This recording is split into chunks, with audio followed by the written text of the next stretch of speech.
Last 3 டேஸா எந்த வீடியோஸுமே shoot பண்ணல. ஏன்னா, வீட்ல கொஞ்சம் எனக்கு ஒர்க் அதிகம். நல்லபடியா 2 பேரும் வந்து மலைக்கு வந்து போயிட்டு வந்துட்டாங்க. அதனால கொஞ்சம் எனக்கு வீட்ல வந்து அதிகமான வேலையா இருக்குது. தேர்ஸ்டே நைட் 2 மணிக்கு வந்து எங்களுக்கு ட்ரெயினு நைட் 2 மணிக்கு.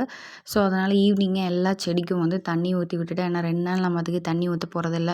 அதனால நெறையவே தண்ணி விட்டுட்டேன். அதுக்கப்புறம் ஈவினிங் வந்து கொஞ்சம் நெறையவே வேலை இருந்தது. லஞ்ச் பேக்கிங், அதுக்கப்புறம் டின்னர் பேக்கிங். லஞ்சுக்கு புளி சாதம், டின்னருக்கு வந்து தக்காளி தொக்கு, சப்பாத்தி வந்து செஞ்சு பேக் பண்ணி காலையில 2 மணிக்கெலாம் ட்ரெயின் ஏறிட்டோம். 8:00லாம் நாங்க கேரளா ரீச் பண்ணிட்டோம். அங்கிருந்து தான் வந்து இருமுடி கட்டி போற மாரி ஒரு குரூப் இருக்காங்க. ஐயப்பன் கோயிலிருந்து. அவங்க வந்து கூட்டிட்டு போறாங்க பஸ் வச்சு. ஸோ, அவங்க கூட போனா ரொம்ப ஈஸியா இருக்கும். ஃபர்ஸ்ட் டைம் போறங்காட்டி கொஞ்சம் டிஃபிகல்டீஸ் அதிகமாவே இருக்குது. பட் அங்க போயிட்டு அந்த பூஜை எல்லாமே முடிச்சுட்டு, மார்னிங் வந்து பிரேக்ஃபாஸ்ட் முடிச்சுட்டு, அதுக்கப்புறம் பஸ் கரெக்டான டைமுக்கு வந்துருச்சு. 11:30க்கெலாம் 12:00லாம் வந்து எல்லோரும் பஸ்ஸில ஏறிட்டு வந்து கிளம்பிட்டாங்க. ஸோ, நல்லபடியா வந்து போயிட்டு வந்துட்டாங்க. இன்னொரு வீடியோல மீட் பண்ணலாம். பாய்.